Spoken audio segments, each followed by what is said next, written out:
So I decided, instead of uploading the live reaction to this channel, I'll upload it to Nigotaku since all three, me, Popo, and Keith, watched it together.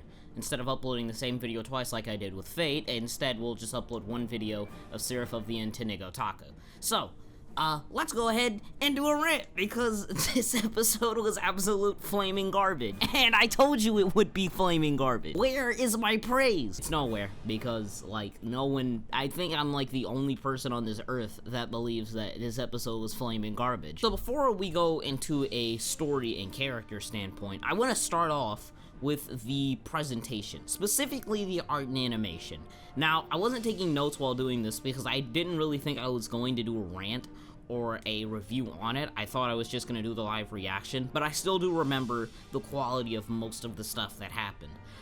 So the first thing I want to point out is that the animation for like the first 15 minutes of the show was terrible. And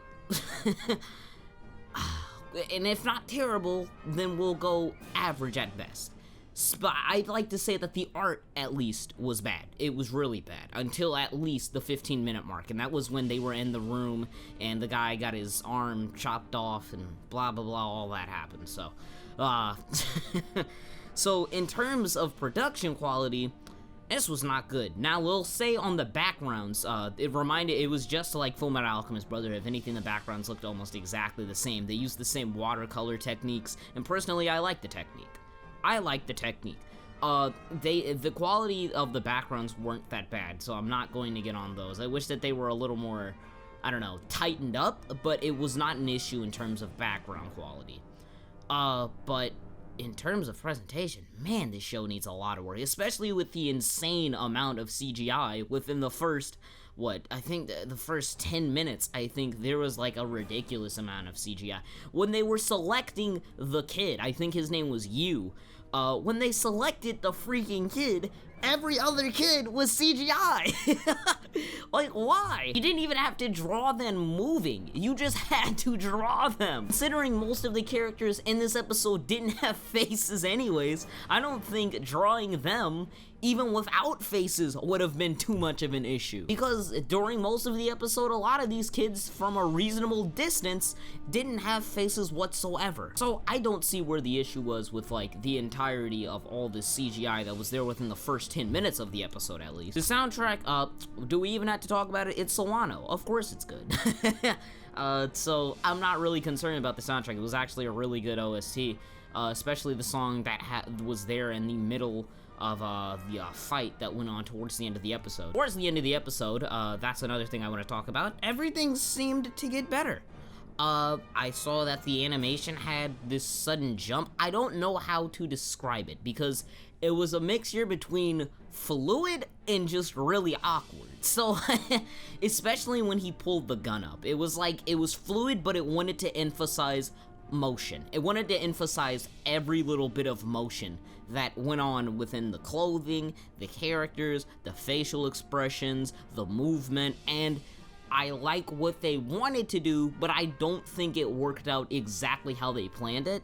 Which is not saying that it looked bad, but it kind of it seemed as if the fluidity was canceling out the fact that they wanted to emphasize motion. It was almost as if, like, you have kind of like two children fighting for like a toy, and they're on each side of the toy, and they're just like tugging back and forth and back and forth. You kind of didn't know which one, it was never in one of or the other's favor. So I guess the animation towards the ending, it was not bad, but it was awkward. Now, awkward is not a complaint. Awkward is kind of a subjective type of, how should I, a subjective viewpoint, I would say. So I wouldn't say that the animation towards the ending was bad. I'd say that there were a couple of animation derps or art toward the toward the end point, like when the vampire had like killed like 3 children at the same time. It was like he sliced them, the children disappeared for like a quick frame, and then they showed the vampire like on the other side of the screen.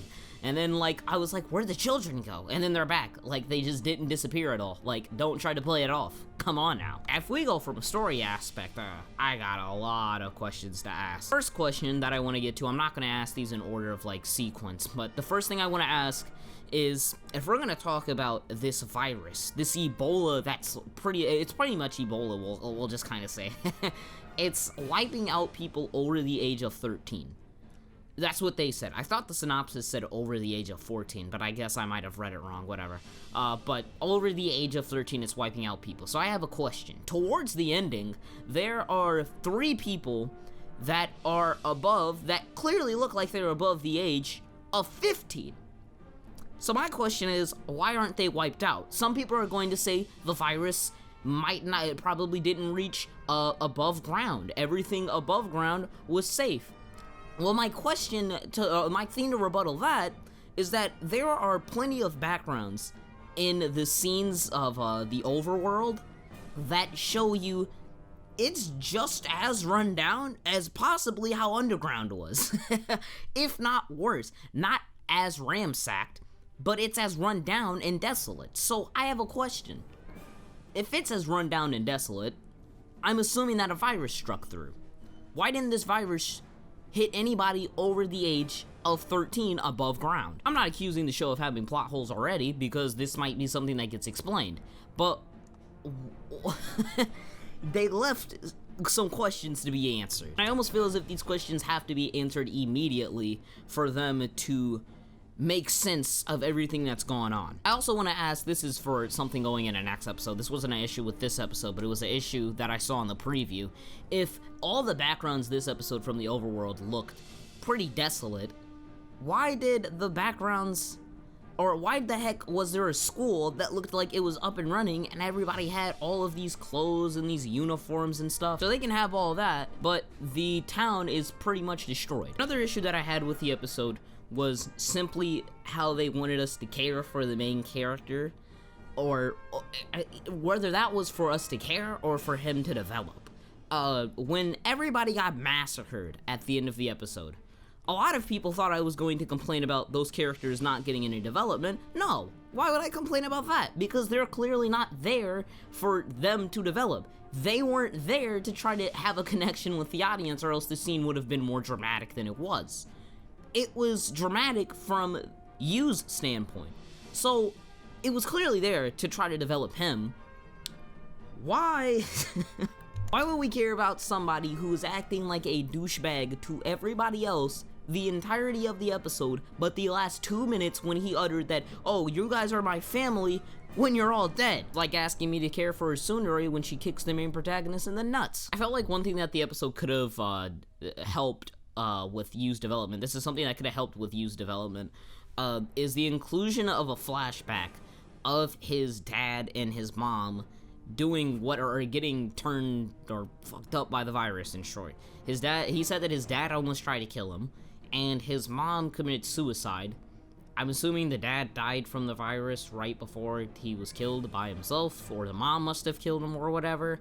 Whatever it was, I think that it would have been influential. I think it would have helped a lot if they had shown that in the actual show. I thought that would have helped kind of establish some type of basis for, like, why this kid is such a dick. And we could see from his viewpoint, oh, it would help emphasize, like, oh, okay, he doesn't want to trust anybody. Now we know why he's a dick. But just from his story alone, without any extra, background information or any, like, I don't know how to say this, being within the scene, without kind of seeing how things went down, I have no reason to care. Especially when he was a dick the entire episode, like I had already stated. Give the character props for having some balls to at least shoot that vampire. Although, I find it kind of odd that the vampire can originally dodge the bullet with no issue whatsoever, but he stabbed the kid that he was going to eat, which his name was like Mikal or whatever the heck it was. So he stabbed that kid,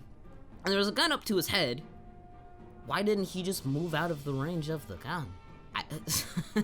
The kid was going to die regardless of if he had the gun or not.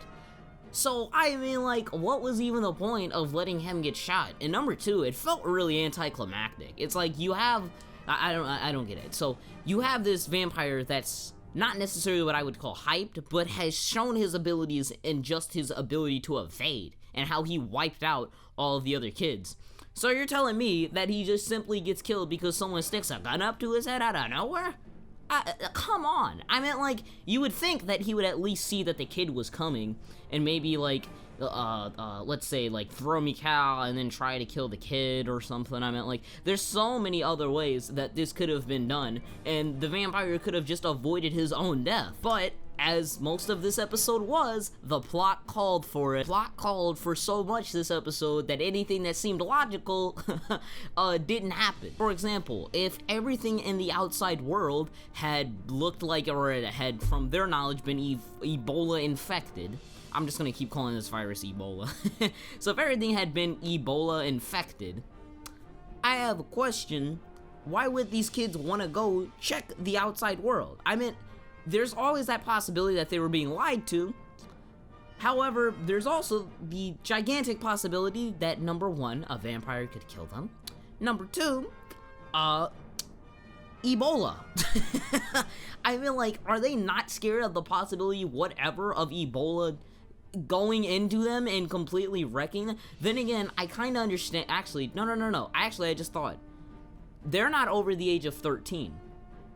So I guess that, okay, so that makes sense now. This was just like a stupid little complaint that I had. I know, it's really small. Where the heck did they get the food from? But then again, they explained it later. So this was a case of something where it was just like, okay, they started explaining stuff later in the episode, but they didn't want to do it earlier in the episode.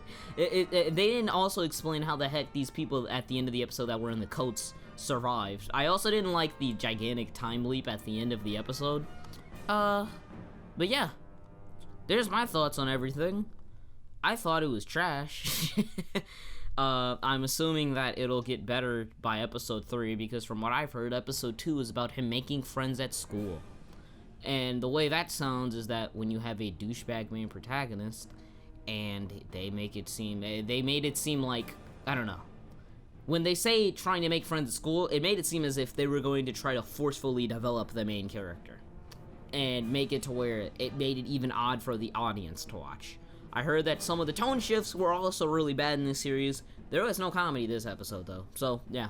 Other than how bad the episode actually was. Wreck. But yeah, anyways, thank you guys for watching. If you guys did enjoy, please leave a like, comment, and as always, I will see you guys in the next video. Excuse that long rant about them being scared to go out for the Ebola thing, because then I was like, oh wait, they're not over the age of 13, so that's actually not an issue. Okay, it still doesn't explain the thing at the end, how all those people are above ground and that's not an issue. But yeah, see you guys later. Deuces. Pretty sure there's something I left out, but someone else will point it out in the comments, hopefully. Live reaction will be up on Nigotaku either tonight or tomorrow morning. Deuces.